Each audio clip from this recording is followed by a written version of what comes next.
Welcome to the Bryce Eddie Show. So today we are here at Old State Saloon doing this live over open carry coffee.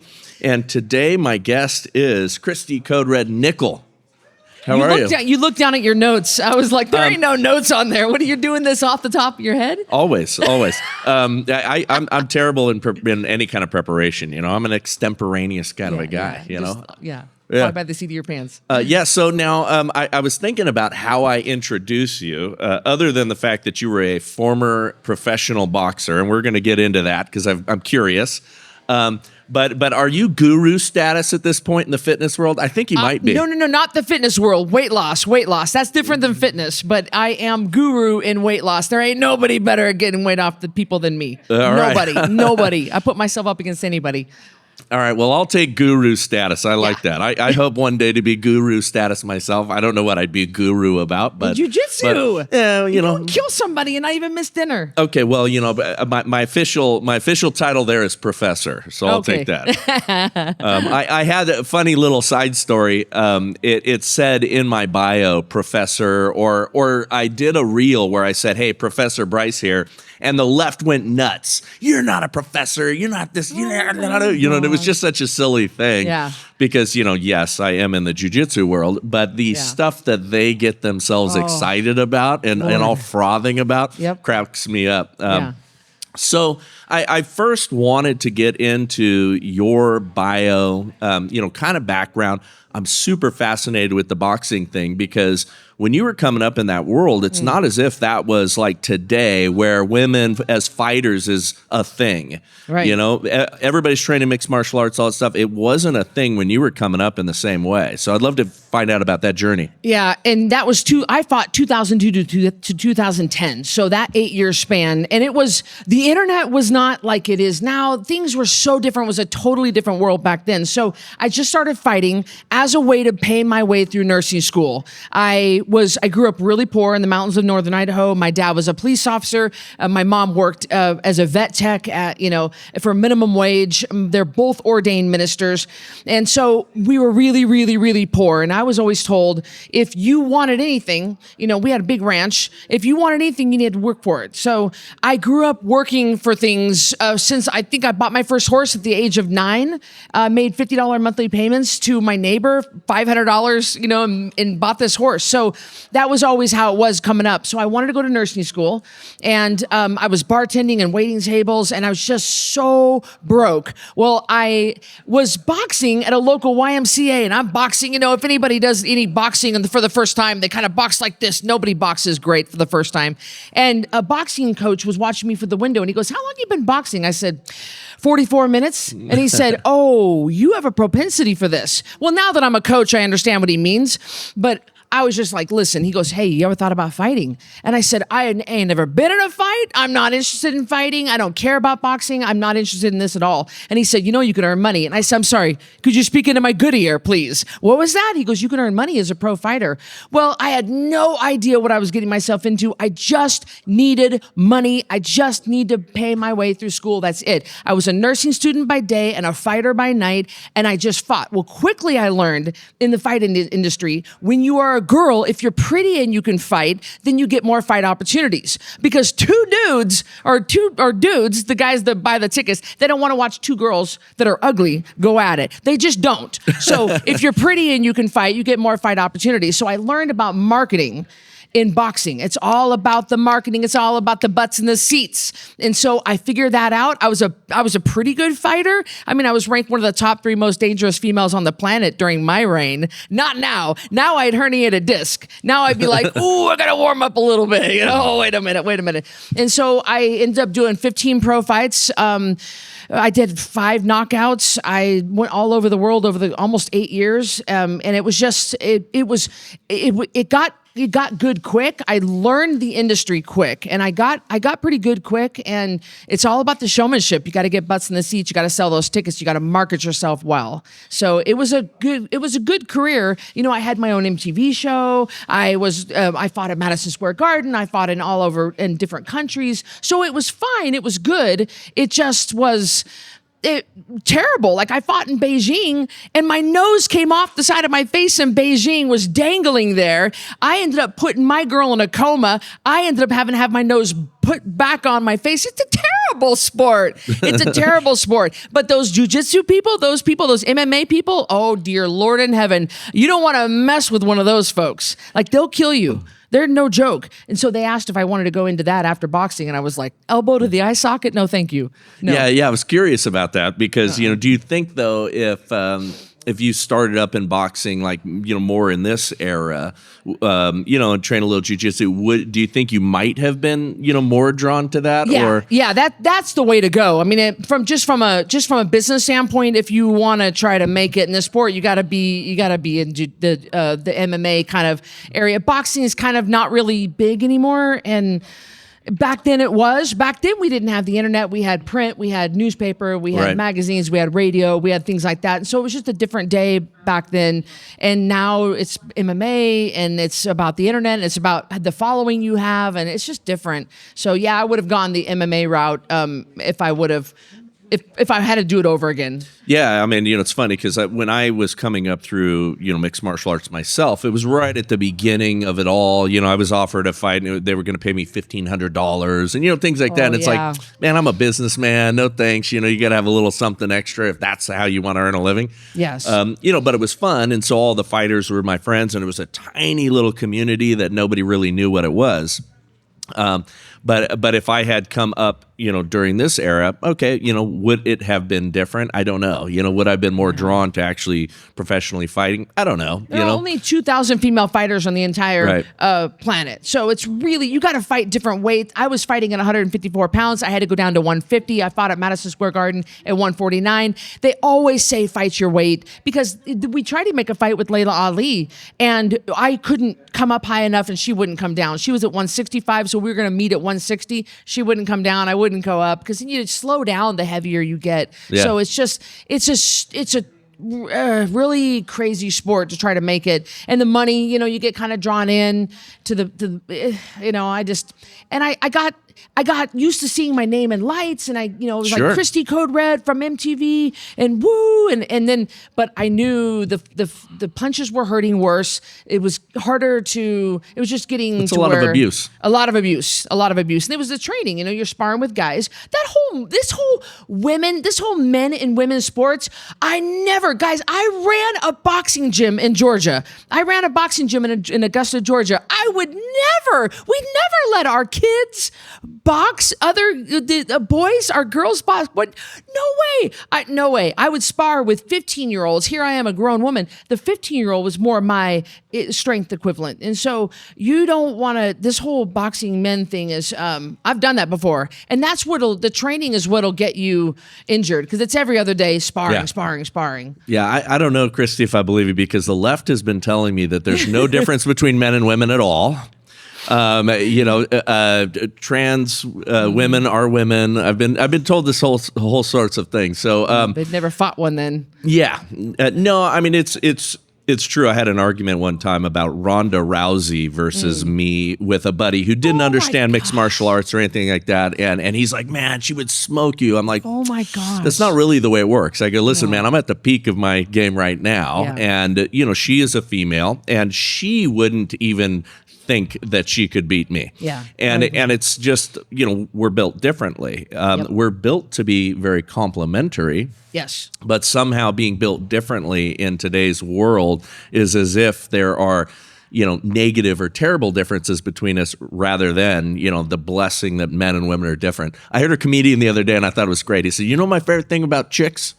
I said, okay, what's your favorite thing about chicks? They're not dudes. Yeah. And I thought that, okay, boil it down. I'm so disappointed to see the other boxing coaches in the sport that have not stood up for our fighters, our boxers, and they've been letting them get in the ring. I would never in a million years let one of my kids get in the ring with a boy. I'm just like, whoa, we don't do that. No. So I'm surprised that we haven't protected our kids better than this. Yeah. Now, contrasting that, and I've written articles on that. So, my 3 daughters train jiu-jitsu.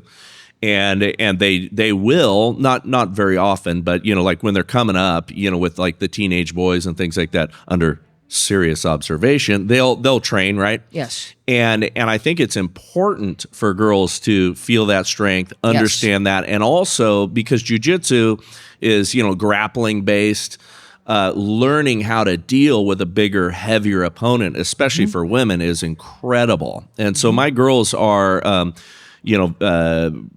really attack proof in some regards when it comes to, men and things like that. They know how to handle business. And by that means they're not going to fight them, right? They're going to be able to make a means for escape. And that's what jiu-jitsu allows for women, is they get to make a means for escape. And that's why I think people are under a little bit of a delusion doing some of the other martial arts, the striking-based things and all that. Because if you're going to fight a guy who's just a competent street fighter or just a thug, you're not going to get away with much, and you're not going to be effective with your strikes and things like that if there's a guy that's a criminal meant to do harm. So yeah, people always say that about me. Oh, Cristy, you could blah, blah, blah. I can run is what I could do. I can run. That's what I'm going to, That's the best martial art there is. I'm not even too afraid to say that. I'm not even going to try to take on a guy. My sparring partner would come in drunk to the gym and I still couldn't really get one over on him. He would halfway do his punches and I would still have to really pay attention. So I can't believe people that think that would be that they could take on a guy. It's ridiculous. Well, I think the tide is turning in regards to that, and more people are being brave, including in all the sporting communities. I mean, shout out to Governor Brad Little here. He put out a post the other day. I think he's been soft on a bunch of things. I'd like us to be friends. I'd love to encourage him to be stronger on certain things, but he did say that he's protecting women's sports here in the state of Idaho, and I want to give him a shout out because that is he's the first one. The first one.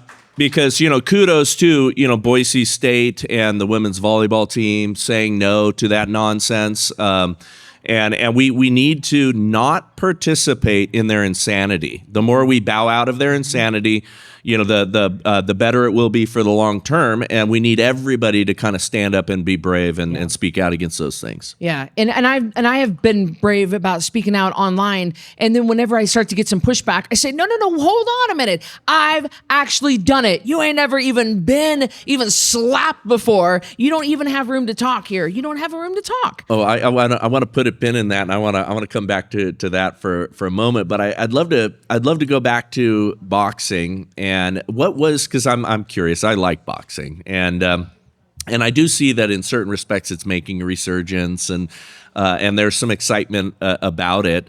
But what was your style? What was your strength as a boxer?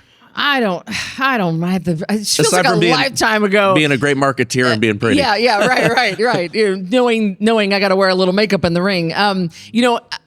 I think my style was I was just an regular Orthodox fighter. I didn't start early enough when I was really, really, really young. I started a little older. I started in my 20s. And so that's old to start. We started them at 7 years old. So I didn't have enough time to really build up my style and become my own thing. I had a great right hand. All my knockouts were all straight right hands, which I did train the NYPD, the academy, the guys coming up through the academy. And when I lived in New York, I was responsible for training them one good punch. If you need to know one good punch and you're a right-handed person, then the straight right is the best one to do. Don't try to get fancy with all these hooks, the left hook to the liver. I'm going to do, no. One straight right hand to knock the bad guy out. And so I think my straight right was good. I was quick with it. I was powerful, followed by a nice uppercut. You can get fancy. You don't need fancy. You just need one good punch to knock her out and everybody can go eat. Yeah, I love that. I wonder if they're still doing that. Most police departments are not teaching combatives anymore. This was years ago when I was in New York. And they're not teaching, punching. They're not teaching enough hands-on stuff. And we've seen that, and I've been very critical of it because I helped teach some arrest control programs for various law enforcement agencies. And laying hands on somebody is having the confidence to lay hands on somebody and being very effective there as a police officer prevents violence, and it prevents you from getting nervous, losing a fight, going direct to tools and things like that, which you see a lot of the shootings and things like that today come from a lack of confidence in being able to handle something. And there's verbal de-escalation, but there's also physical de-escalation. If you are very confident physically and you put your hands on somebody, you watch those police doing the quit resisting, quit resisting, quit resisting. And they're playing this like long game that winds the suspect up versus quick, strong, powerful, safe, and it's over. Yeah. And they've gone so far away from that, but there is a de-escalation that happens when, I put my hands on you and you feel, oh, this guy knows what he's doing. He knows how to use his weight. I'm going to go down. I might as well comply. And we've gone far away from that. Female cops, I see these female cops. They're 122 pounds. They ain't gonna be taking on a bad guy. Like how they can't be cops without manipulating right? Or they need two girl cops on shift. Yeah. I gotta tell you. It makes me a little nervous seeing the girl cops. I love them. I want to make sure, can they handle it without having that manipulation skill? It's interesting, and generally no, which is why they're over relying upon tasers and other less lethals, and I think it's a mistake. All police officers should train and cross train, but primarily in some kind of combat sport. Grappling of some kind, jiu-jitsu is top of that list. And doing that, you will be more effective as a police officer, and you'll carry yourself with greater confidence, and you'll be far more capable. And we've gone away from that as a necessary or mandatory thing to it being a voluntary thing. And shout out to the police officers. Obviously, I've trained a ton of them that determine that is a part of their job to be training seriously so that they can protect you, your loved ones, and themselves. Ultimately, if they're good at it, there's going to be less incidences of shootings. There's going to be less injuries. There's going to be all of that on the job. It's going to be so much better. So if you are a police officer and you're listening to this, we got all kinds of great jiu-jitsu schools around the country. You need to get involved. Yeah, but you need to practice also, because even just the first thing when we come out of the womb, the first thing we do is we do this right here. This is how we are out of the womb. So training yourself to turn your fist over and punch and hitting with that middle knuckle, that's a trained thing you have to do. And so the first thing people want to do is, they want to do, they want to slap, and they want to, that's naturally in us to do that. So it's naturally going to come out when you get pushed. The wrong thing is going to come out. So you have to do this. You have to train for it. Practice. So you said something a minute ago about most people never ever have even been slapped. Yeah. And I find that interesting because you're seeing among the rabble rousers on the left, the Antifa characters, the people that were unleashed in protests, throwing frozen water bottles at the cops in 2020. We're getting geared up for some of this stuff happening here in a couple of weeks. Yes, I'm afraid that it's inevitable. But most of those folks. And we got to line up in some skirmish lines against them as private security contractors. Most of those people have never felt any kind of violence at all because they've been allowed to, and I think it's bad parenting, to be honest. I think they've been allowed to not experience being put down.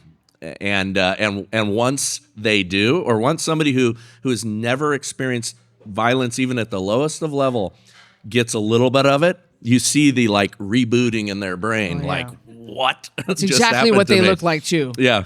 That's exactly. It's like a stunned, whoa, that hurt. Yeah. The first thing, even a trained boxer, their first fight or even their first fight, even their first sparring match, everything goes out the window when they first get hit.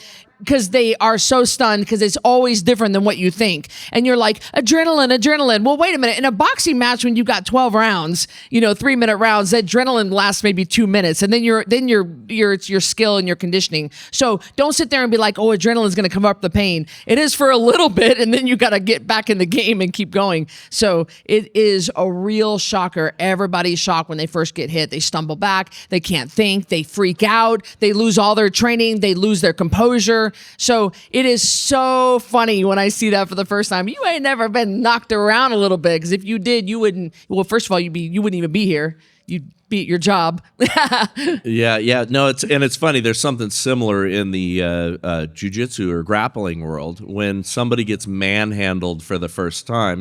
There's a lot of dudes have a fiction in their brain that, like, when it really comes down to it, I got this whole nother gear. Oh, you should see it. I'm like a race car in the red. And when it's happening, I'm going to and then they come into a situation where that gets tested even in the smallest amount. And there's a realization of shock. Now, Jocko Willink, who he and I started training the same month in the same year, back in 97, 98, I forget exactly which, but he and I compared notes when I met him one time, and he said it really good. He goes, there's two kinds of people that approach combat sports or jiu-jitsu or things like that, and they'll come in and get their butt handed to them and get absolutely owned and mauled, and it's like, wow. There's the kind of guy or gal that goes, I will never put myself in that position ever again for the rest of my life. I'm going to keep the fiction that I can really handle myself, and I'm going to leave and pretend that never happened. It was just too bruising for me. And then there's the person that says, I can't believe that happened to me. I need to learn this magical superpower. Yeah. And then they dedicate their life to learning that kind of skill. You definitely want to be the second kind of person in life. You don't see very many of those people either. It's very shocking when I'm thinking back to all this. I trained at a celebrity boxing gym in New York, down in the financial district, and I've trained a lot of celebrities and boxed with a lot of celebrities, and they always, people just, they have the same reaction. They freak out, but a lot of them turn and they don't want any of that left. They don't want to come back to the drawing board. I thought I liked that. Yeah. I thought I wanted to do it, but it turns out I didn't. They have something in their mind that they're going to, and it's different, and they don't want to do it anymore. I don't want to do that anymore. And then there are the rare few that go, oh, okay, teach me how to do this. Teach me what you just did. But I don't get a lot of people that have that kind of drive. They're so embarrassed. Yeah. No, it's a revealing thing. So I'm interested in your journey from boxing to weight loss and going through that, because that's really, and then we're gonna go from there afterwards. We're gonna get into just you being a spicy human being, and we're gonna talk some politics. But let's get into how you got on the journey to being the guru that you are. I got fat. I was coming out of boxing, and I stayed at 154 pounds for many years, and that was fine. I switched from elite level fighting into elite level cycling. And so I knew I needed to make the switch into something elite and keep that whole thing going. I was riding my road bike all over the world, 300 miles a week. I was riding with men. I was pulling in the front. I was really riding hard through the mountains of France and Germany and Switzerland, and just really riding, but I was getting fatter and fatter and fatter. And I was like, why? I'm the fittest and the fattest I'd ever been. And my gut would hit my knee when I would cycle. I had real bad rosacea, and my skin was, and I just, little did I know, because nobody ever taught me, like nobody ever taught you guys, that exercise has nothing to do with weight loss, and that it didn't matter how much you trained, because I'm training all the time and I'm so fat and I feel like crap. My stomach hurt all the time and I just felt bad. And so I took a step back and said, all right, wait a minute, because we were always taught, you just need to eat less and move more. Well, nobody ever said, hey, Cristy, quit mainlining sugar. Like, like this from the Costco M&Ms, with the Ziploc at the top. You guys all know what I'm talking about. Everybody knows. Nobody wants to make eye contact with me. They're, oh shoot, Cristy calling me out for my Costco Ziploc M&Ms. And I was eating those, like I was eating so much junk food. So I was really getting fat, and it didn't matter how fit I was. And so I took a step back and I read Mark Hyman's book, Eat Fat, Get Thin. And it said, hey, you need to eat a lot of fat. And I was like, eat a lot of fat? What is that? Bring the carbs down and bring the fat up. And so I tried it. It worked. I lost a lot of weight and I ended up feeling really good. And then I said, hey, Mom, I tested out my mom. My mom didn't want to be here this morning. I was like, Mom, come out to Eagle. And she's like, I'm busy. You're not busy. She doesn't have anything going on. Oh, anyway, so I tried it out on my mom and my dad, used my family members for the guinea pigs, and it started working. And I was like, there's something to this. So because my fighting name is Code Red, I kept the Code Red name, and I created the Code Red lifestyle where I give people a lot of fat, bring them down on carbs, and no sugar. And it ended up working great. And because I'm good at marketing, and because I'm good at getting the word out, and because I use the boxing theme in almost everything I do, it made me stand out in this very saturated industry. And so that's how the Code Red lifestyle got started. And our motto is no shakes, no pills, no diet foods, no exercise. And people are like, no exercise. I can't believe you're saying that, Cristy, because you exercise. I do. I love it. I'm a bodybuilding competitor. I love it. That's great. CrossFit. I love it. I love all that stuff. I love to mountain bike and run and I, cross country skiing and everything and hiking. And that's great. But it doesn't have anything to do with weight loss. So I stay in my lane. I do exactly what I do. My people lose weight without shakes, pills, diet foods, or exercise. And I don't venture into other areas. I just do what I'm good at. And I'm really good at it. And I don't muddy the waters with, maybe a little shake. No, just stick with the rules, stick with what I say. I'm very direct. There's no guessing what I mean. I don't even let my staff or coaches even use other words that don't line up with what we don't even use those words. So we're really very strict with what we teach. And that's how I've been able to carve out such a great spot in this industry. So I've been super aggravated lately, trying to just eat clean, and realizing how much just general poison has been put into our foods.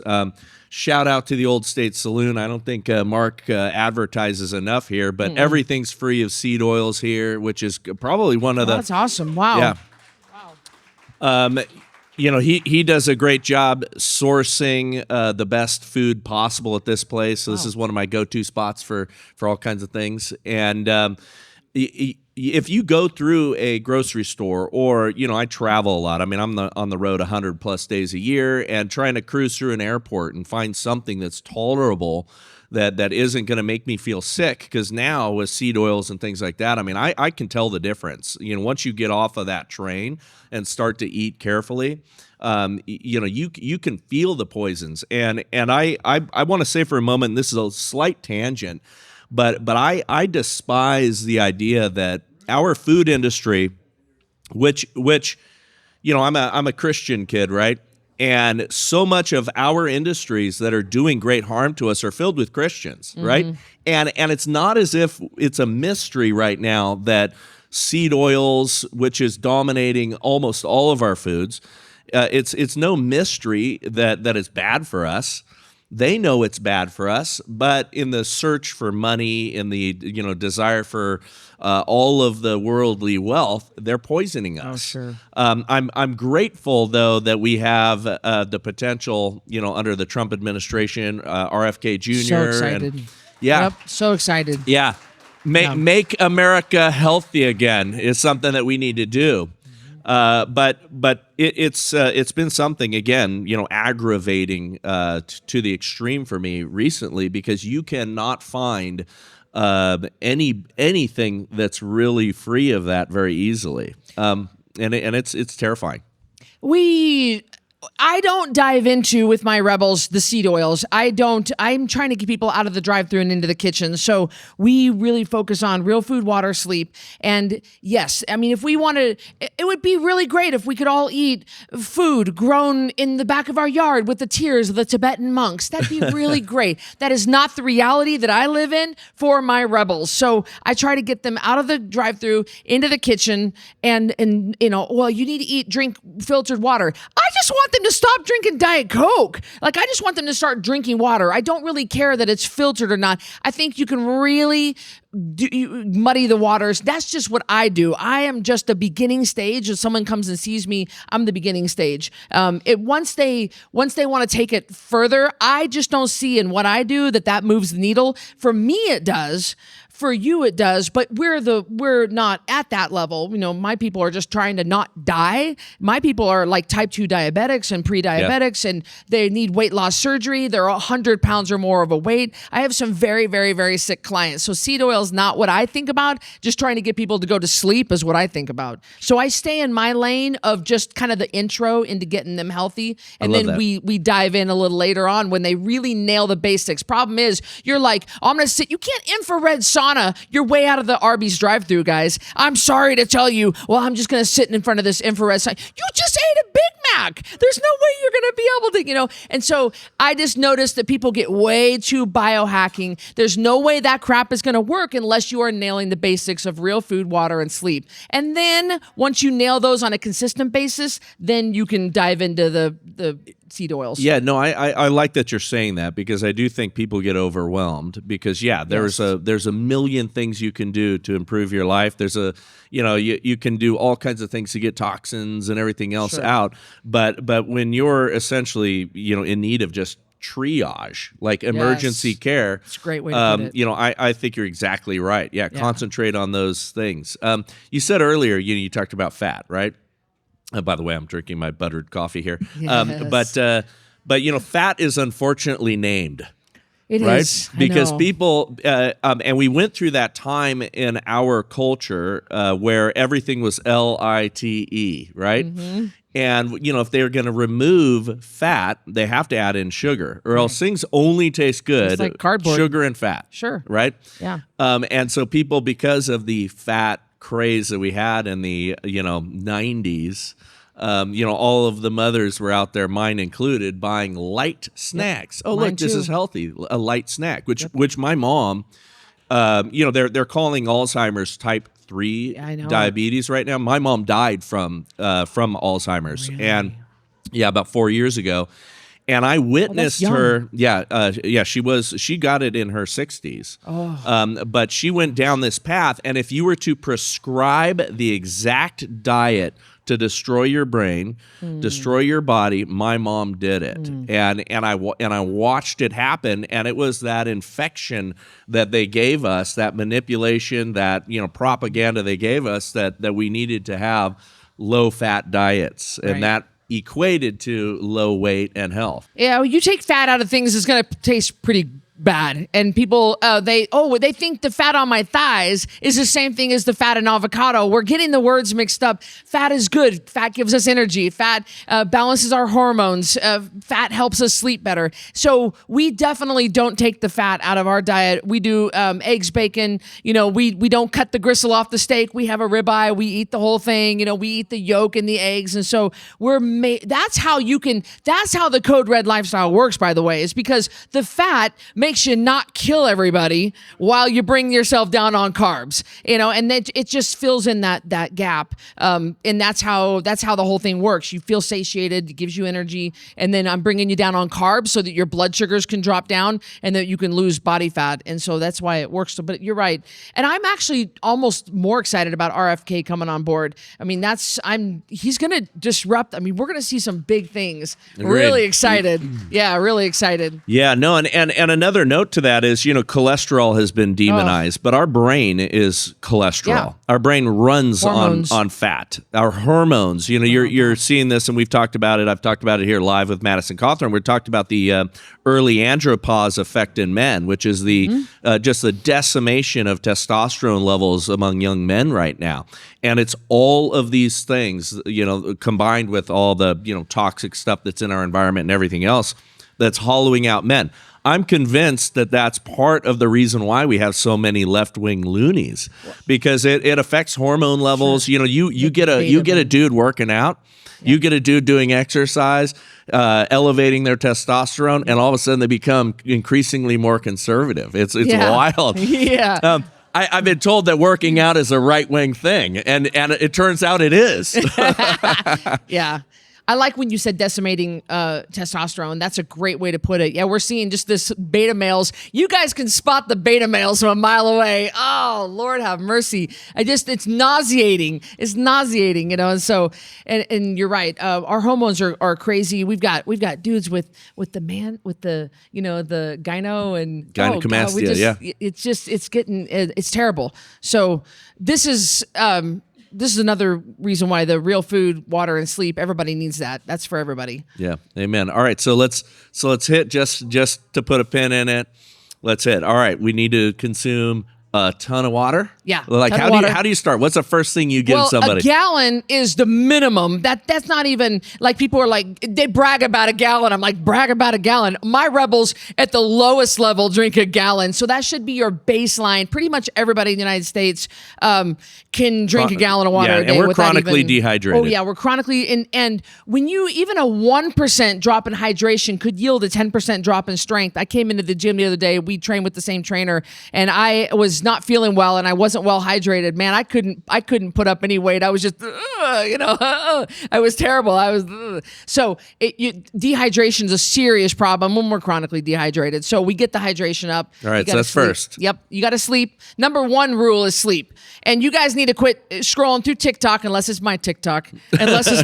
Go ahead. I put up some funny videos. Go ahead. But you need to you need to turn your phone off and go to bed. You need a cool, dark room. You need to make sure that the blackout curtains, that the room is not messy. Maybe take a melatonin or take a sleeping pill if you need them. You need it quiet in there. So set yourself up for success. Don't go right for the Ambien when your room is 72 degrees. Oh my God. I sleep 64 degrees with the fan from Walmart blowing on me. It's going like that. That's how I can sleep, So cool, dark room. You got to sleep. You ain't sleeping, you ain't losing. Sleeping is the number one biggest rule when it comes to weight loss and good health. So people are saying, I'm eating all the right foods. I'm drinking a lot of water. Cristy, why am I not losing weight? Oh, my 4-year-old kept me up all night. And that's the reason right there. It'll always take you down. Sleep will. So you got to get sleeping. So the water, the sleep, and then eating real food. All right, so sleeping, don't be on the screens. Have a wind down period or a down regulation period at night. Have a tea. Do something relaxing. Don't fall asleep with the TV on. Or if you're gonna do that, wear your blue light blocker glasses. There you go. I mean, I like watching Netflix. You guys, I don't think I've ever told anybody this. Are you ready for this? I like to watch. Andrea, should I tell him? I like to watch hoof trimming videos. I'm from a farm. Okay. I'm from a milk farm. That's only slightly weird, except for I got on one of those threads the other day, and I thought it was pretty, like they're dealing with like abscesses of the hoof and all stuff. Yes, yes. It's awesome. It's actually it's pretty fascinating. You know what I think that might be though too is that's real, right? Yeah, that's something that is calming in the way that it's like ASMR, caring for animals. Yeah. So I wear my blue light blocking glasses because the blue light from your screens, it's designed to keep you awake so that you spend more online, so that you shop more. And so wear the blue light blockers. Get your make sure that you're getting tired. I start my bedtime routine 2 hours before bed, and I teach my rebels to do that too. We start winding down. We start darkening and cooling the room. Everything gets darker, cooler. I usually go down to the sauna. We have a 230-degree sauna at the Grove Hotel where I live, and I go sit in that thing for 30 minutes, and it's awesome. And so I've got a wind down period too. But you're not sleeping, nothing in your life. If you're not sleeping, it'll kill you. You're not sleeping, and you act like some of my moms, that's a badge of honor. Like, don't do the mommy martyr attitude with me, ladies. I'm not going to stand for that. No, well, I'm worried about my 15-year-old. Your 15-year-old doesn't need to be out till 2 o'clock in the morning, first of all. Second of all, your little boy needs to go to his big boy bed. There are ways to do this, guys. You've got to guard your sleep. Amen. Yeah. Amen. All right. Water, sleep. And real food. Yeah. And people say, well, real food. We eat meat, vegetables, nuts, eggs, seeds, seafoods, and fat. So we cut out the grains, we cut out the sugar, we cut out a few things that slow you down from when it comes to losing weight. That's not bad. I'm not saying that beans are bad. I'm not saying that potatoes are bad. I mean, I'm an Idaho farm girl. Of course, I don't think that potatoes are bad. But what I do, my job is to get weight off of people. You come to me, you don't come to me because you want to compete in a bodybuilding competition. I just don't do that. Go to somebody else. You come to me when you want to lose weight. I take you off stuff that's going to keep you from losing weight. I just stay in my lane. So I put people on real food, but real food's for everybody. Real food's for your son. It's for your grandma. It's for everybody. Pregnant ladies. Yeah, and I'm sure you talk about this, but I mean, half of it is, get the crap out of your house. How do you stand? How do you even stand in the kitchen?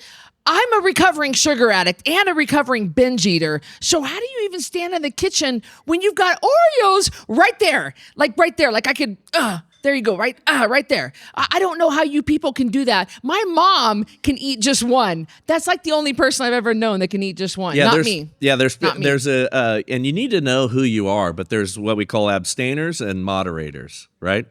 So a moderator is somebody that, I can have one. Oh, that was great. I'm satisfied. Wonderful.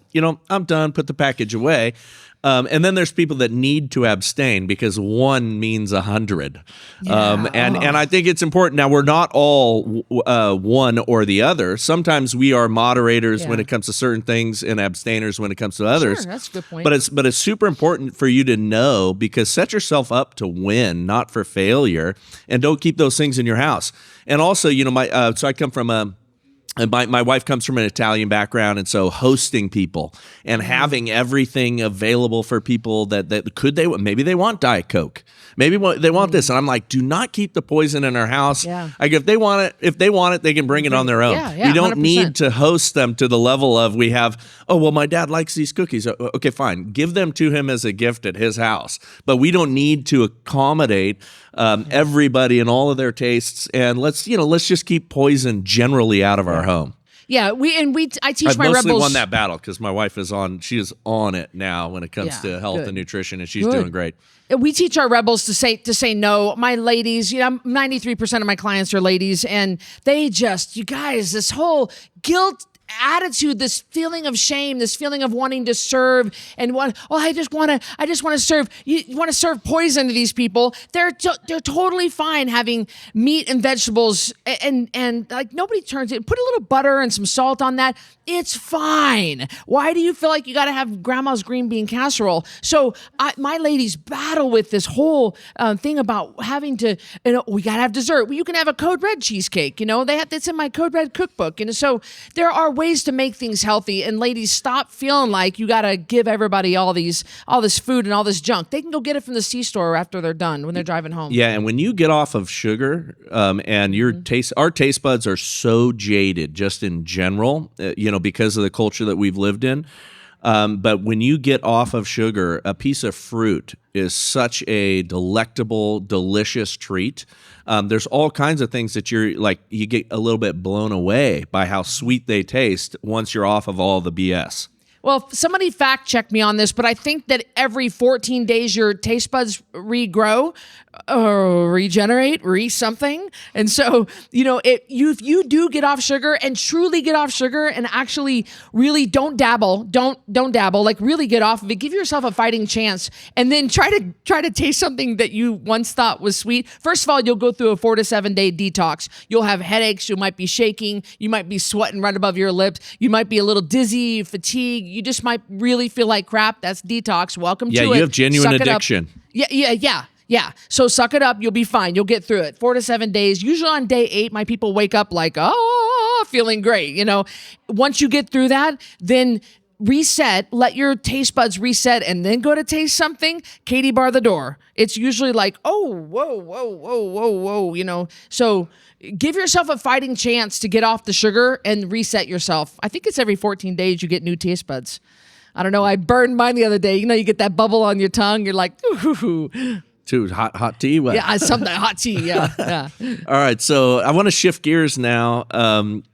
Before we go to questions, and I want to talk some politics because you got super spicy, online, and you were unapologetically kind of who you are, which is why I totally dig you. Yeah, you're my kind of person that way. Yeah. But you were losing some followers. Even you were just like, I don't care. I'm going to speak the truth, and I'm going to say what matters and what's necessary. And I love that. So talk about that journey and.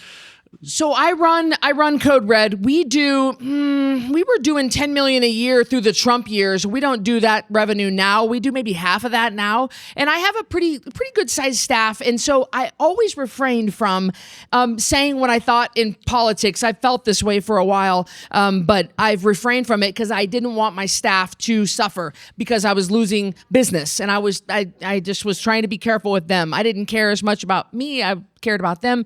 And then when things started getting bad, like they've been getting, I was like, oh, it's so far beyond anybody's feelings at this point. And so people have just recently, I've really gotten a lot more bold online, and I lose 100 followers a day. I've been losing followers for 7 years straight. I just lose them. And it's almost like a funny thing to me now because it's like race to 0 followers. I don't care anymore because someone said, you're gonna lose some business. I said, if Kamala gets into office, I won't have a company anymore. Neither will you. We won't have any of these companies. Like, it's not even going to matter. I won't be able to have these staff. I won't be able to have events. I won't be able to do anything anymore. So I've gotten to where, and I really take hits online, and it's really flushed out a lot of my liberal, I have a couple of liberal followers left, but it's really flushed them out. And I still get a fair bit of hate. It really truly doesn't bother me anymore, you guys. I mean, I'll get hate no matter what. I got hate when my hair was down to my butt.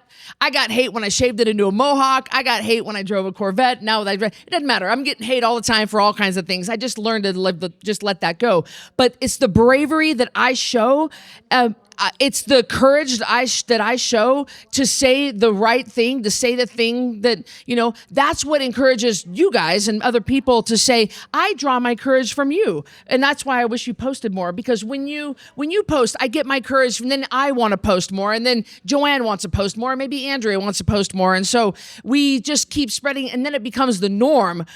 Our way becomes the norm. Our way becomes the cool way. But I do take a fair bit of hit of hate from just being outspoken about voting early, about how I feel about the state of our country, about Trump. I finally came out and came clean. And I was like, I think I was kind of hinting around about it for a while. Then I finally just came. It didn't seem like it was affecting revenue too much. So I was just like, you know what? I'm coming right out with this at this point. The courage is contagious, right? Yes, it is. And we need to be courageous. We know that there's a game that is being played against us, from the left wing, from the liberals, which is they want us to be in a world of global feudalism. They're the bosses, we're the slaves. I mean, that's what it is. And they're using envy and, things like communism and stuff like that as a sales pitch. Life is not fair. We're going to make it fair. And, we're going to be the ones that are in charge of all the resources on the planet. And we'll give you guys a little bit here. And that's what they're moving to. And they're lying to us. And they're lying to us every day. A great example right now, if you're watching any TV, you're getting the ads for Prop 1, right? And in those ads, they're saying, I don't have a voice. I'm an independent, and we need voices for all. And then they're also saying that, well, Idaho, open primaries like Idaho used to have. But no, what they're ushering in is ranked choice voting, which is a very different beast. They're and so it is sneaky about it. Well, I mean, they're liars. They're lying. Yeah. I mean, they're lying because obviously these people that I don't have a voice. You have a voice. You chose to not align yourself with a political party. Now, now most of these people that are on these shows are not independents, right? They're the left that's saying that they're independents. I just think through things. And so I remain independent, and I don't know why. Almost all independents end up voting more liberal or left, right? And so they're lying to us. They're playing these games. They're doing these commercials that make you think that their position is reasonable. But the truth is they want to decimate politics. They want to bend it their way because they can't win on ideas. And that's the truth. We've got all the best ideas. You know how I know we've got all the best ideas? It's because most of them are 1,000 years old. Okay, old problems require old solutions. Our predecessors, our ancestors were pretty smart. The professors at Boise State will tell you that they've got better ways, and so they're going to teach your kids differently. But our ancestors were very smart people, and they came up through a time that was incredibly rough. And when you're coming through a time where you're trying to civilize the planet and deal with survival, you figure a lot of things out. New technology does not make us more smart, right? But they want to confuse us all, and they want to drive us to these newfangled ideas and things like that rather than take the good things that work. And you know what works? Faith, family, freedom, things that were given to us by God as sort of our highest elite endeavors. So we need to battle the liars by being bold, and so that's where I love you for being bold and being spicy and being willing to risk things. I talked to a guy last night that used to perform here and is one of the people that, as a musician, I just came across him, bowed out because he just didn't want the noise. And I'm like, bro, that attitude of, who cares if you get a comment here or there? Who cares if somebody says, how dare you, and tries to put you through a Marxist struggle session, because that's what they do. Yes. They come out of the woodwork, they try to batter you for your beliefs, and try to just shame you and give you a little bit of static. You get immune to that and you get inoculated against it. Once you lose 100 followers, once you get a couple of hate, once people, hammer you, you just go, okay, whatever, and we need to be strong as a people and we need to stand up. We have to do our own research so you understand, because if you don't know about Prop 1, you can get in there and you're starting to read it and your eyes are starting to glaze over and you're like, I don't know, do I want this? What does this mean? Because the way they word things, and sometimes it's not really clear. They sent out a survey here a couple of weeks ago or a month ago to our phones or to our emails or something, and it was so confusing. It was trying to trick us into choosing a certain answer, and I knew what it was. I knew about ranked choice voting, and I was like, wait a minute. And I'm so glad. You got to do your own research, guys. You got to, and now's not the time to try to, there's no more Mr. Nice Guy. We all have to stand up and fight, because we are so on the verge right now. We're down to the last. And as believers, we say, Lord, I put it in your hand. I trust you. God doesn't need an election to save this country. He doesn't need an election. But we say, Lord, we're putting in your hands. We trust you. We're going to vote. We're going to do our part, right? But then we stay up like I'm doing. I'm worrying at night. I'm staying up. I'm waking up at 2 o'clock in the morning. I'm thinking about the election. I'm thinking about Donald Trump. I'm thinking about the team. How's everybody doing? Is it okay? So you really got to keep yourself in check. You got to do your part to get out the, other neighbors and your friends and different people that are, that you need to make sure that they vote. I know at the Grove Hotel, the other owners, I don't think they like too much when I ask them in the elevator, did you guys vote? And they're pretty well off people. I just don't think they like someone like me pressuring them. Did you guys vote? Everybody vote here in the elevator? And they're just like, But everywhere I go, I'm asking people, the Uber driver, the guy, checking in at the hotel, everywhere I go, did you vote? Did you vote? Did you vote? How are you feeling? Which way are you leaning? And really trying to put the squeeze on some people. You have to right now. We're down to the wire. And there's never been a more consequential election. Everybody says that every year because it has increasingly got more and more important over time. There is no pendulum. It's not going to swing back. It is something that we take back. Okay, so this is an incredibly important time. And for those of you that have angst towards Donald Trump and the flaws in his character, which there are plenty, we are not merely voting for Trump as a personality. We're voting for policies. right? We are also voting for the 5,000 managers and people that are going to be coming into Washington, including the most amazing coalition I think that has ever been put together with Elon Musk. I don't know if anybody's seen, but he and Ron Paul had an exchange on Twitter just yesterday where Elon is, Ron, are you in with me? Let's do this, basically. Let's come together and let's see how we can shrink the size of government. There are so many duplicative agencies. There's so many fraud, waste, and abuse. There's so many things that we have been being raped and pillaged. All of our resources have gone to nonsense. We need it to be reset. So you're looking at a coalition that includes people. I mean, how bad does the other side have to be to have gotten Robert F. Kennedy Jr. to come over to the Republican side, or Tulsi Gabbard, or these people that were classic Democrats, JFK-style folks? How bad have they been that they are chasing the sensible, reasonable people away from their party? So that's what we're voting for. And yes, Donald Trump is not as strong on certain things as I'd like him to be.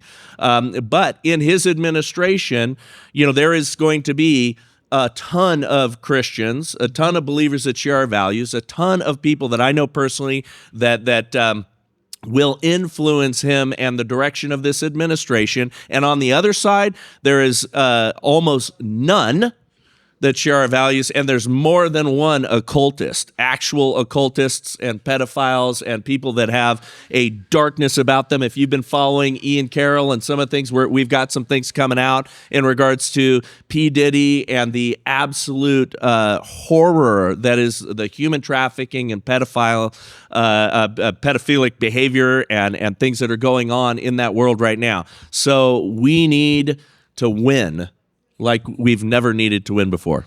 And I get this with Code Red. People don't like the way I say things, and you don't like the way that Donald Trump pronounces words. You don't like the color of his hair. Listen, the bigger picture here, bigger picture. And I know with me, people will say, I don't like the way because I do mouth off, and I'll smart off, and I say crap I shouldn't say. I know that. That's my love language, so I like that's it. Right. and people will say, just screw it. I'm not gonna have real food, water, and sleep. So you're gonna throw the baby out with the bathwater.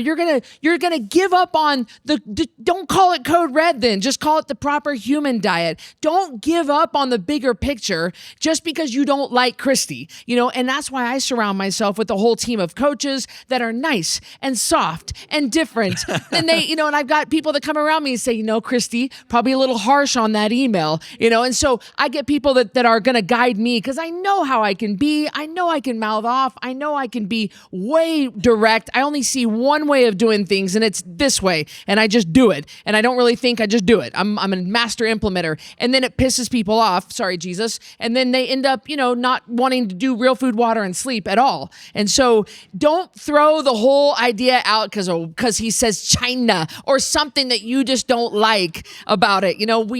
This is the best scenario for us moving forward.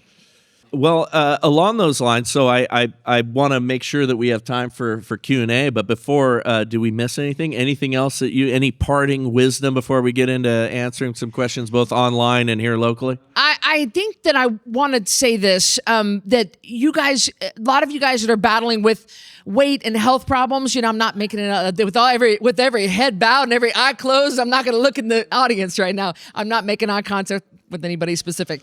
If you are battling with health and weight problems, you have got to do something about it right now, or it's going to do something later to you. You got a choice right now to do something. I don't care what you do something, or it's going to eat your lunch later. It's going to handle you. So you make the choice now, or someone else is going to make the choice later, and let this be kind of your wake-up call, because it's coming. It's coming for you. It's not going to get any easier. I can tell you I'm 48 and I have regained and lost the same weight over and over and over, being just because I've got food problems like you guys all do. And maybe not all of you guys, and it gets harder as you continue to lose and gain it. It gets to where it's harder, it takes longer, it's more stubborn. So you can't keep going around this mountain over and over and over, because obesity kills more people than drugs and alcohol combined. True. So come on, guys, we're doing this to ourselves, myself included. Yeah, excellent. All right, if they want to get involved with you, where do they go? How do they follow you? How do they if they want to get on one of your programs? Yeah, the best thing to do is just look me up online. My handle's the same on everything. It's Cristy Code Red. It's on YouTube. I've got thousands. I mean, I've been in this industry 30 years, you guys. Thousands upon thousands of videos out there and lots of stuff. We've got a couple of basic programs that you guys, we've got a next 10-pound takedown starting. See how I do 10-pound takedown. Everything's boxing. I do Code Red ringside because ringside seats are the best seats in the house, you know. And so we do that November 11th. I think we're starting another one. So look us up. Look me up. My stuff is everywhere, you know, and join us, really. All right. Well, we got time for questions, Q&A from the audience, or any of those watching online. I'll start off with one question is, what do each of you predict for next week? And I'm not saying like who's going to win, but like how is the world going to react to what happens next week? I think something bad's coming. I think I think that Trump is going to win. I feel it in my heart, but I think that something bad is going to happen in the meantime. And I don't know how you guys feel about some Christian prophets and different things. I know we can get really out there, but there are some things being predicted. That's some pretty hefty stuff. So we all kind of need to be ready with our, you know, just be ready, just be smart, be ready. Yeah, so right now, our numbers look pretty good in all the sort of initial battleground states and all the things. You know, the TPUSA, which, you know, I'm on one of Charlie Kirk's boards, and they have been doing a tremendous amount of work in the battleground states and putting people on the ground, getting low propensity voters out and all that stuff. Everything looks better by every metric. We are ahead of where we were last time. We are ahead of 2020. We are beating them in all of those metrics, except for women are coming out. You know, it's mind-boggling to me. You know, maybe some of you guys disagree with this, but the sole issue of being able to murder children in the womb are animating, especially young women, the childless cat ladies too. But we're seeing that happen. If young men and men in general abdicate, which is what we've done, you know, year over year for decades, men do not show up and men do not lead. If men don't show up, we will lose this because their ability to cheat, and yes, you know, they have done shenanigans, let's call them. They bragged about it. They bragged about fortifying the election. They bragged about, you know, what Zuckerberg did with his Zuckbucks and $400 million. They changed laws in order to make chaos and make it easier for them to cheat and to pull in questionable ballots and play those games. They are doing that now. There's reporting, there's live video of things that they're doing in different areas. Now, praise God, people are paying attention. So people are watching and people are very vigilant now. So it's going to be harder for them to get away with it, but they're going to do whatever it takes. Yep. So you know, we need to get out there. You need to get your friends. You need to get your families. You need to get the men in your life to get out there and vote and vote correctly. My predictions are this, though. If we do, or when we do win, when we win, they're going to do everything they can for it to not be recorded that night. They're going to do everything they can to hold it off. They would like to see a month of chaos, legal challenges. They would like to, cast it all into doubt. They do not want excitement. They do not want momentum from our side because they exist and can succeed in chaos. That's what they want. So my other prediction, so I have very close friends in the intelligence community.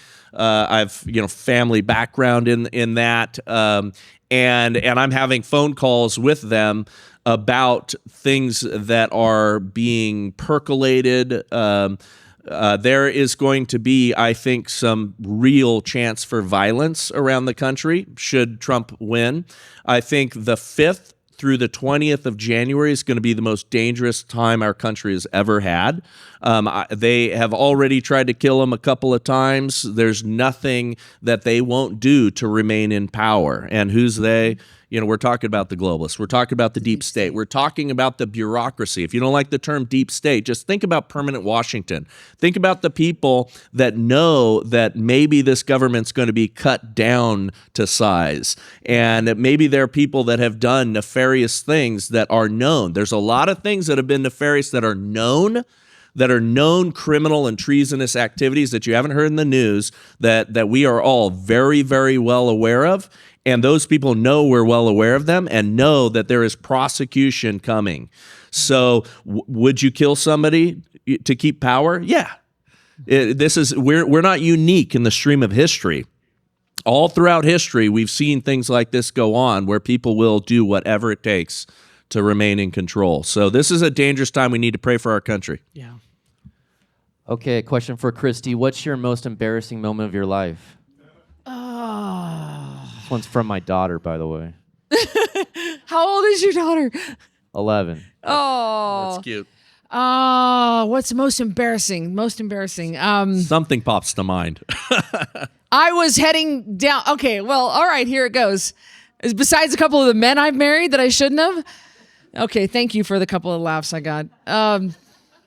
I think the most embarrassing was one time I was heading down an escalator. I was in Cabo, and my dress got caught in the escalator and ripped off of me at the bottom, and actually ripped off of me, and I was standing there in the middle of the lobby. That was pretty embarrassing with no clothes on. Yeah, it's pretty. How about you, Bryce? I'm wired in a way that I don't feel embarrassment for myself. I feel what I would call acute secondhand embarrassment. So I am so sensitive to other people's embarrassing moments. One time I was in California on Ventura Boulevard going into a coffee bean, and I am scarred for life because of this. I no longer charge into restrooms, but I go to open this restroom door, and this is facing the boulevard. It was kind of this funny little hallway, funny shaped coffee shop facing one of the busiest streets on the planet. And I opened the door to this restroom, and this woman had failed to secure the door to the restroom. And there she was sitting on the toilet. And I had my coffee waiting. I didn't even get my coffee. I ran out of that place just so I wouldn't have to see her again and face the embarrassment that she had. So anyway, those are the things that always come to mind because I do all kinds of embarrassing things, and I'm sort of immune to it now because, I'm an embarrassing guy. Yeah, I like laughing at myself. Yeah. I don't take myself too seriously. Don't mean to be a downer, but as Solzhenitsyn told us, live not by lies, right? So I think we need a little dose of reality here. What we need to do as responsible citizens and Christians and people who care about freedom is start getting ready to secede, start putting secession on every single ballot, locally, state-wise, otherwise, and then know how to run a society through understanding fundamental economic laws, history, nature of government, political philosophy. So educate yourself. We are supposed to be educated as citizens. That was our duty, and that's where we failed. All right, so that was a statement, not a question, but I like it. No, it's okay. But I want to address that because it's very black pill of you, and you're not wrong. Okay, so I don't see number one, no politician is a messiah, right? No politician is Jesus. Trump coming in only affords us an opportunity for revival and repentance. That's what I believe. Okay, so I believe that there's an opportunity for America to repent. And for us to come to Jesus, us to return back. There will be a political ideology that reigns supreme. And for the majority of the time of the United States, it was Judeo-Christian values. And we went to secular humanism, and they stole it from us over time, and they eroded the foundations that made us a great country. We have an opportunity to take that back. You are right that there is a massive problem with our monetary system, economics. We need to batten down the hatches and prepare for a real struggle. I don't see things turning around overnight because of Trump. I see us having an opportunity to get tight as communities. I'm not a successionist, but I do think that what ultimately saves us, and it will save us or protect us is probably a better term, if we have a Kamala Harris presidency, is community. Well, we need to be tight in community. It's part of the reason why I moved my family here to Idaho. This is a wonderful community that has a lot of skills, a lot of resources, and can take a stand. If you saw the exchange between Ron Paul and Elon Musk, they talked about the Fed, and they talked about eliminating the Fed. There was a great exchange between the two of them that was kind of, in my estimation, historic, where everybody, of course, was tweeting out all that Ron Paul had said for so many years and laying all the stuff that you're laying out. So I think that we have some reason for hope. I'm not overly optimistic that it'll all be repaired overnight, but we have a chance. And it's a hell of a lot better than going down the path of global feudalism at the hands of the Marxists. All right, texted question in. As a woman college student, what is the best way to speak out against liberal professors and content without being seen as disrespectful to authority? Would love any tips. I'm assuming this is a female born with female parts who's still a female who's in a liberal college. Yeah. I'll address that. Why don't you add? So, here's what I've been saying to, the kids in universities, because, it applies to both the, students, men and women. You need to know why you believe what you believe, okay? Because the liberal professors, if you don't know, what they will do is try to fill in your narrative for you.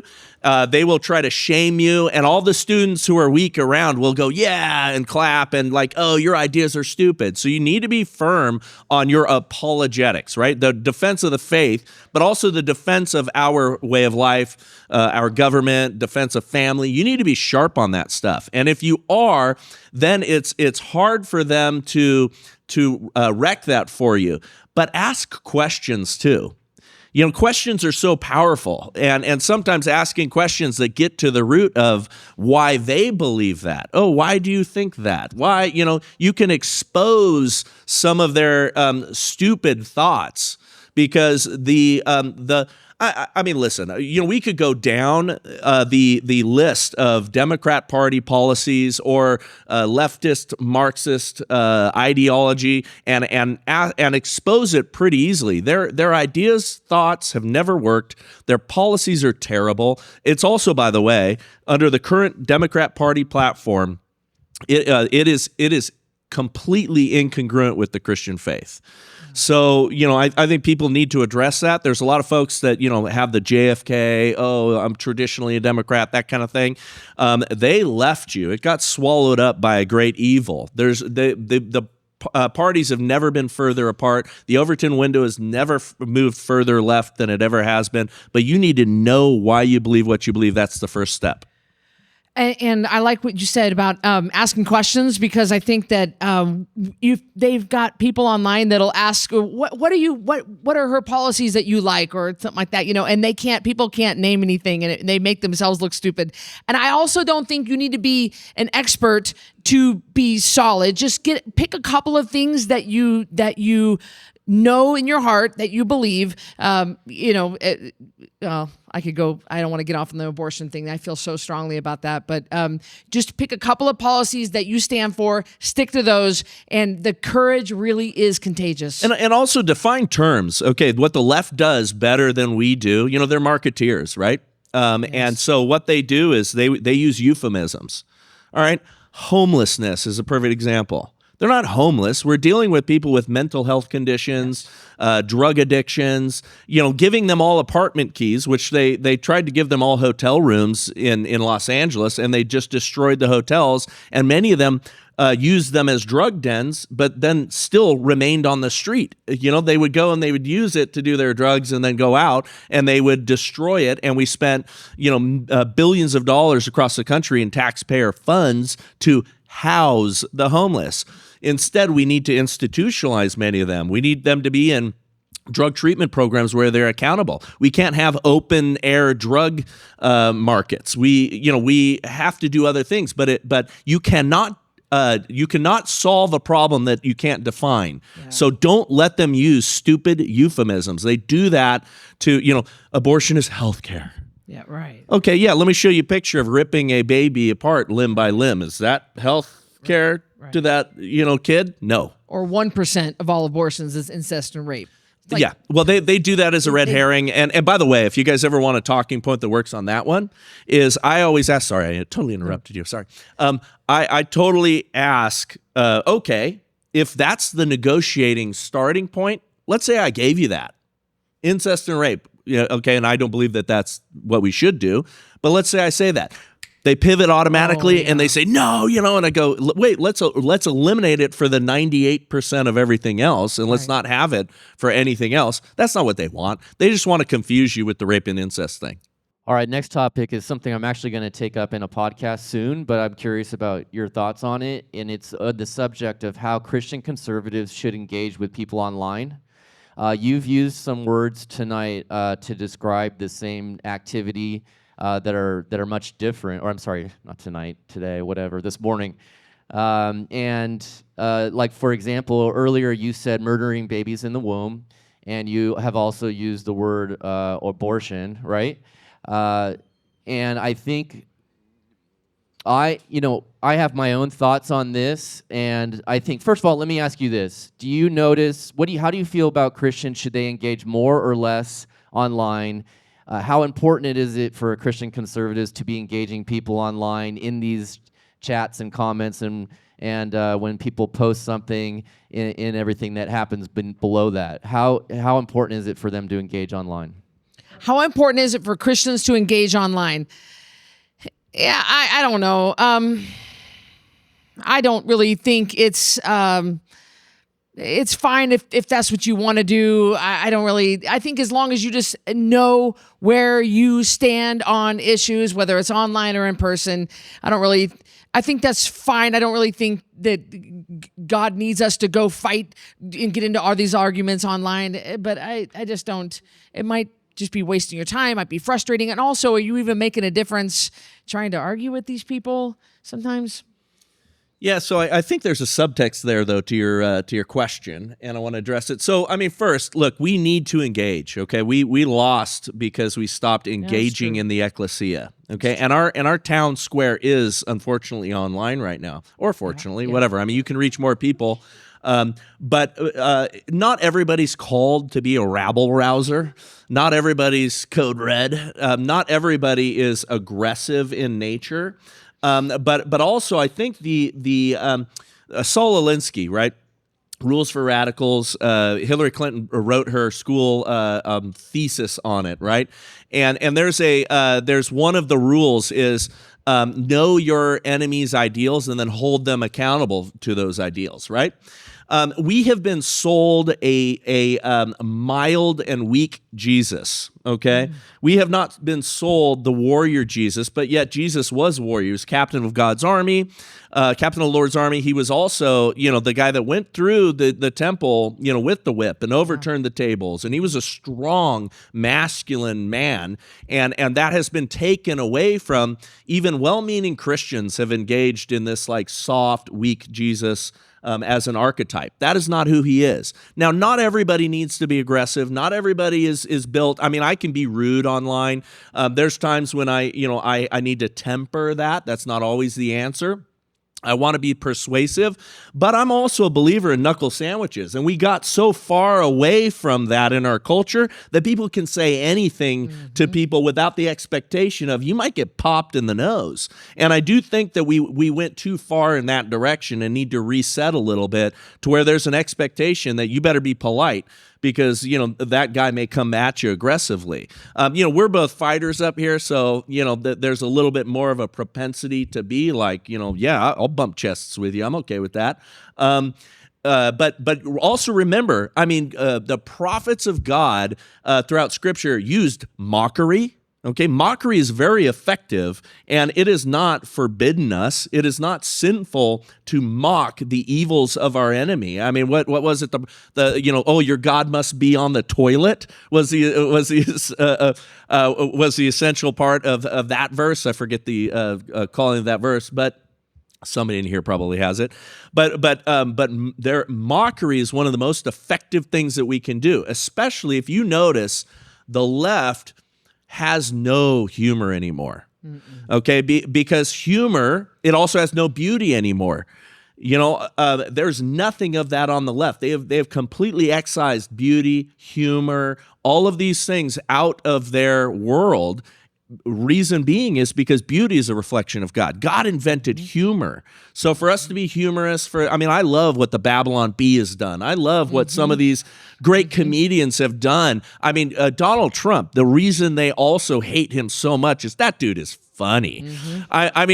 Him talking about his garbage vest the other day, that was an expert troll. And he's like, they told me to wear it at the rally. And I said, no. Oh, but then they said, sir, it makes you look slim. He's like, oh, okay. The guy is got the timing of a stand-up comedian. All right. It's all of those things is why they hate us. Kamala Harris is an empty puppet. She could not have lasted for 20 minutes on a free-form conversational podcast like this, or certainly Joe Rogan. And Trump went without a bathroom break for 3 hours, and they hated it. They hated it. So that's the world we're in. So if you feel called to, go for it. It does cause brain damage. Arguing with idiots causes a little bit of brain damage. I totally agree. And so for hateful comments online, I always use humor. And I always say that, like somebody the other day said, I said, no, November 11th, our next 10-pound takedown. I said, money, money, money. That's all she wants is money, money, money. And I put underneath, so does that mean you'll be joining us, Eric? Like that, and so because I know everybody, and by the way, everybody will always see what you say. It doesn't matter, public, private, whatever you say is always going to be out there. So always be careful what you say. But I like using humor, and I like saying the obvious, and I'll say, or I'll kind of play dumb or something, that's kind of how I handle haters and hateful comments. It just can't really win on some of those. You can't really get ahead. I want to get off the political stuff because people haven't decided by now. They're kind of brain dead anyway. But the question to you is, Cristy, is in your professional boxing career, I'm assuming you did lose something. Yeah. A round, a bout, or whatever. Oh, yeah. So tell us a little bit about what happened there and what did you do afterwards? I won more than I lost. And that's a great question. I always learned more from the losses than the wins. And a couple of the times I really got my butt kicked, I went into it way too cocky. I just thought I was all that. I wasn't well conditioned. I didn't train very well. I didn't do my road work. I hadn't done any preparing. And I went in there and I got what was coming to me. I absolutely 100% deserved it. And so I don't have anybody to blame but myself. A couple of fights, I fought a girl up in Albany, New York one time for a St. Patrick's Day fight, and she was just better than me. She just brought a better game. Her punches were cleaner. She just, she was better. She had longer arms. She was taller. She switched to southpaw on me in the middle of the fight, and I couldn't, it freaked me out. The punches were coming in from the other direction. And I didn't know she was a switcher. So that was just a great fight, and she won fair and square. And so I don't ever mind when I lose. It's when I lose because I got complacent. That's my problem. But losing to someone who's just a better fighter, I just don't. People are like, almost like the Ricky Bobby, if you ain't first, you're last. I don't believe that because so what? I lost a fight. I just don't think that's a big deal. I fought a girl in Costa Rica. She was excellent. She was really good and really pretty, by the way, but really good. And so what? It was a 5-round fight. I lost that fight. I just don't, I can't believe I didn't win. I learned more from the losses. My only problem is when I lost a fight because I was complacent. That's my only problem.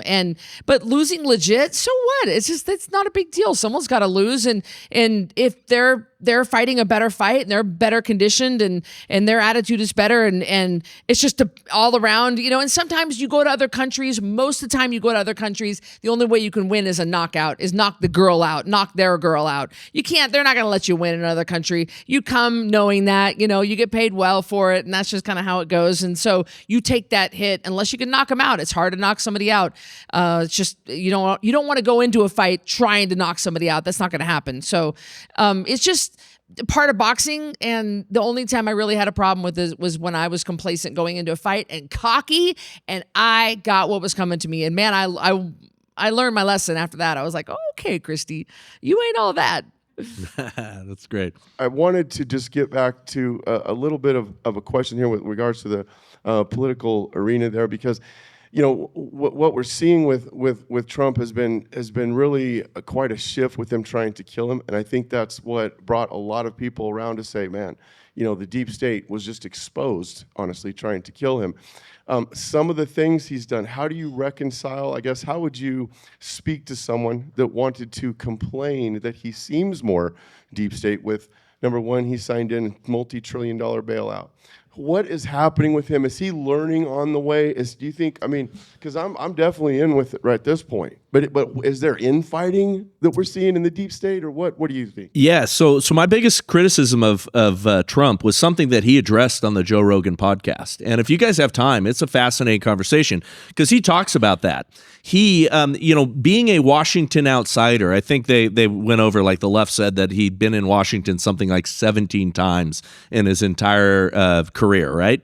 So he wasn't a Washington insider. And what people don't realize is, like, you have to have a Rolodex that is tremendously deep. Why do you have these legacy families like the Bushes or the Clintons and all that stuff? They got that Rolodex. So automatically when they pop in, all of these people that have been vetted, that were part of, Bush Senior's administration, automatically come in. So he's listening to all of these people say, oh, you need John Bolton.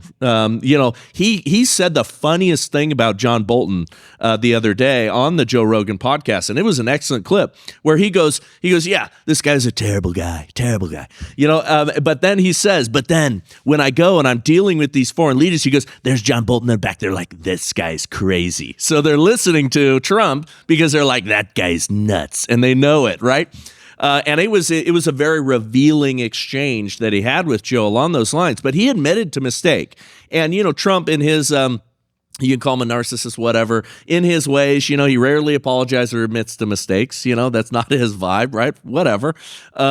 But he talked about how hard that was to find people.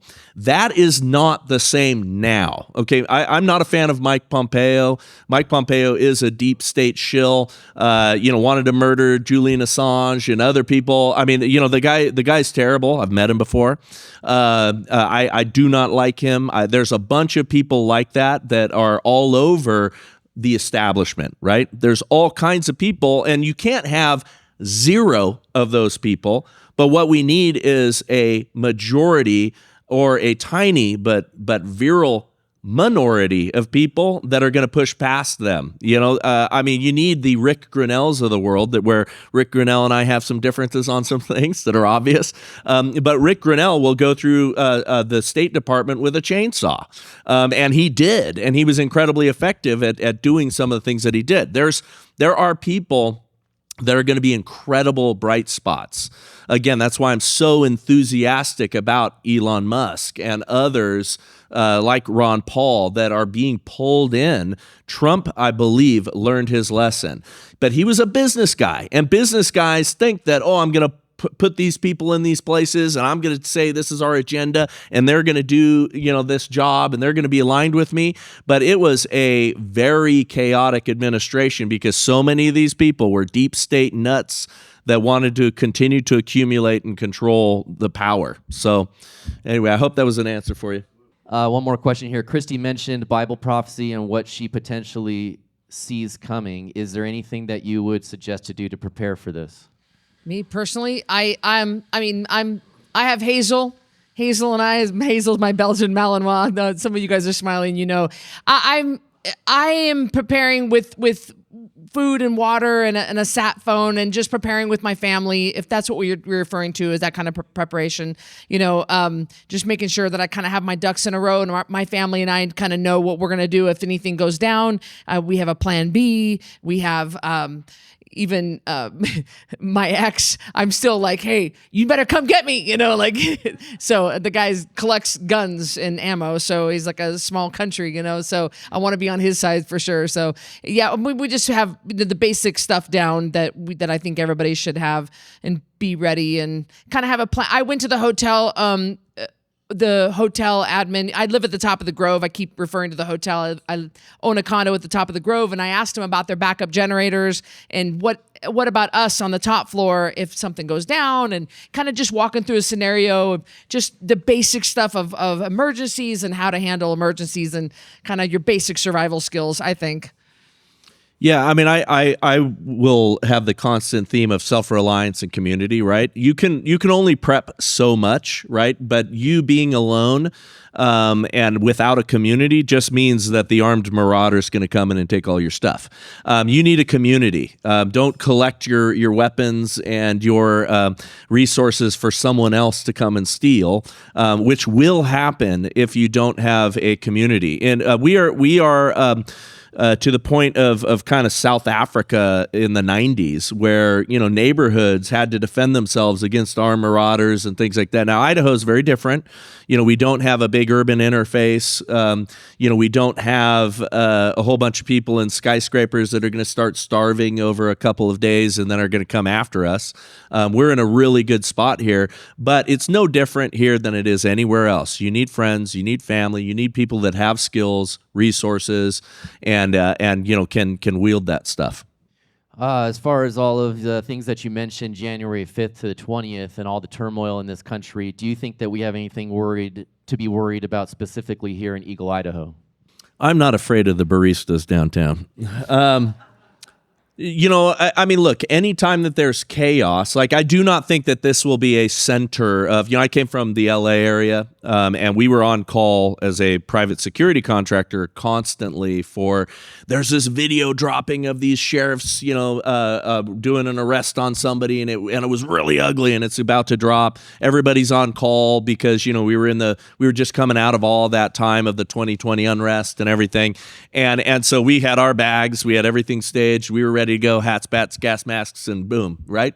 There's not going to be that here. I do not believe that we're going to have, incidences here. However, there is real legitimate concern around the country of young illegal immigrant males that have been bussed and shipped all over, including here, and we do have that here, and that's proven. And that is I believe, not just a voting block that they've tried to engineer, but that is an insurgency that has been imported all over the United States, and that is a real, genuine threat. And there's some things that I'm not going to say live because it's not as I haven't directly seen some of the evidence, but there's people who are very credible that have shared certain things with me that is really alarming. And I'm doing a phone call over a secure line this afternoon about some things that I'm going to talk about on my show on Monday with Dr. Keith Rose, who's former CIA and gives me a lot of real deep stuff. You just mentioned about certain intelligence that we may not know about, which is fine. But January 6th, 4 years ago, was a big problem. And the vice president was the one that was certifying the election. So if Kamala loses and Trump wins, what's going to happen this January 6th? Well, they always tell you what they're willing to do, right? Everything that they accuse us of, that is the Marxists. All it's the law of the woke projection, right?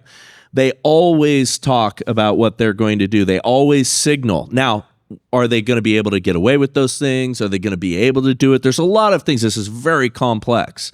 But when they talk about Trump suspending the election and not allowing, that's what he's going to do. We'll never be able to have an election again. Those are signals. The left is like serial killers. They are so excited about what they've done and what they're about to do. They can't help but write it down. They can't help but say it. That's why they bragged in Time magazine about fortifying the election and all the work they did to ensure a Biden victory. They brag. They are serial killers. There's no difference. They are into it. I know Trump is very much into family, and I think that one of the biggest problems to me on the last Trump administration was a fellow by the name of Jared Kushner. There's talk about him not getting into politics again, but then there's other talk about him getting back into the new Trump administration. You got any comments about Kushner? Okay, so I've met him. I have also behind the scenes. The reason that we had Trump speaking out as a pro-life activist was because of Jared and his daughter. There are some things that he did, including the moving of the Israeli embassy. Things that have been talked about, already committed to, already signed off on for decades and multiple presidencies that never happened. I am wary of him. Okay. I'm wary of any unelected influences within the administration that may have ulterior motives. But I have seen a lot of good come from Jared to the point that I would see him as a mixed bag. I will judge people on their actions. There's also a lot of propaganda. So he was a big target of the left. He was a big target of people that want us to doubt everything. I'm not saying some of those things weren't true, but what they do to systematically undermine and destroy Trump and his family and his connections, and most of his family I've met. I've got to spend some time with, a lot of them. I'll say one thing about Trump, because he is very pro-family in I think a very admirable way. Even with all of his divorces and issues and everything there. I can't tell you how many pastors I know where their kids absolutely despise them, but all of us think they're the most amazing people on the planet Earth. Right? Donald Trump's kids behind the scenes love him. Even with the mixed bag of mixed families and all those sort of things, they all admire their dad. His employees, the people that worked, I got to meet him in passing in 2012 because I insured one of his hotels. And he came through, and my conversations with the people that work for him, like, he is a good man to work for.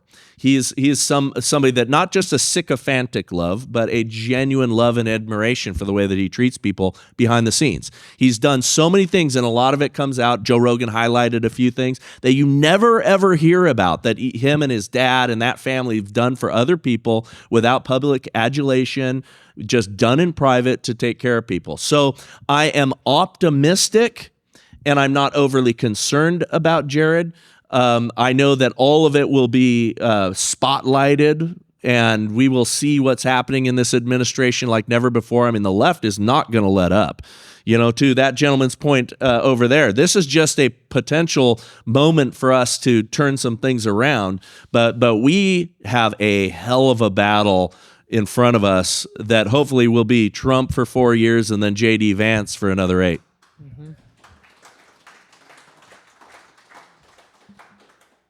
Are we ever going to see the Epstein list? We do have a lot of it, right? I think the most alarming stuff is not going to be the Epstein list, but what's about to break with P. Diddy. I think so much of what went on there, you've got kind of the lower level. Ian Carroll and I did a private podcast, just the two of us, with my buddy and my son-in-law in the audience over at the the cigar bar Eagle Vault, just smoking a cigar, and he and I went like off on all of these things and hit all kinds of stuff. I wish we had recorded that, because we went deep into the difference between those elites that are on the Jeffrey Epstein list and then kind of the elite celebrity world, and how much of that is all connected, how much of that, but the stuff that will rock the world is not the Jeffrey Epstein list. But the fact that all these celebrities that are coming out and shilling for Kamala Harris, all of them are connected to Diddy. I mean, it is unbelievable. You know, many of them are on video, going to his parties and everything else. And we have a cabal of pedophiles that are running our world right now. It is so dark and disgusting. Mm-hmm. Okay, last question. It's a tradition here, Cristy. We do this question every time, and then you guys can wrap it up after that. It's going to be, if you had 60 seconds and you knew everybody in the country had to pay attention to you, and you only had 60 seconds to deliver a message to everybody in the United States of America, what would you say? Oh, well, why didn't I know about this question before? Because it's better when you don't. Okay. Probably I would say that, and I'll look right in the camera. I won't look at you guys. I would say that you have something down deep in your gut that the world needs to hear. And I don't care if you're raising a 2 and a 4-year-old as a stay-at-home mom. You're not working outside the home. I don't care if you're driving a garbage truck. I don't care if you're the janitor. I don't care who you are and what you do. But there is something down deep inside of you, and you really want to listen to that voice, and you really want to you want to get that message out somehow, some way. It doesn't have to be perfect. I think a lot of people think that in order to deliver a message that they have down deep inside of them, it needs to be perfect, and they have to be perfect. And why would anyone want to listen to me? People need to hear what you have to say. So show up, share your message. Awesome. Thank you. Listen, our hope is not in Donald Trump, although I do think that this is a consequential time in our country. Our hope, though, is in our Messiah, Jesus Christ. I think we need a revival. We need to return to Christian principles and values in this country. We need that ideology to reign supreme. That is the only way we are going to come out of this darkness, is if our country repents and turns to Him. I think our young men and women need to return back to the family values that built this nation. They need to, get married young, find the right person. Don't run around dating,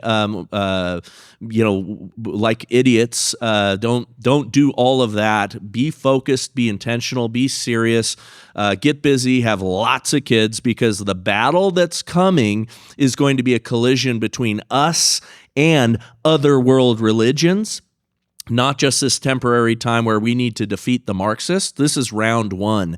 What is coming is going to be a much more serious religious battle, and we need to be armed for that. And by armed, I mean we need to have robust families. We need to have robust communities, and that's how we're going to win, is that revival for Christ. Yeah, and armed with the Word of God. Amen. You gotta get that down Amen. down deep inside.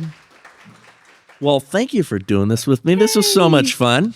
And thank you to Old State Saloon and Mark for his bravery and standing up, and for allowing us to have this kind of a forum, and for all the work that goes into it. He works his tail off in making this possible. Appreciate you guys and all of your support for him, all of your support for us doing this here on the show over our Open Carry Coffee. And I always end my show by saying, all of it is to the glory of God, and that's who we serve. And amen. We are out. Yeah, thank you.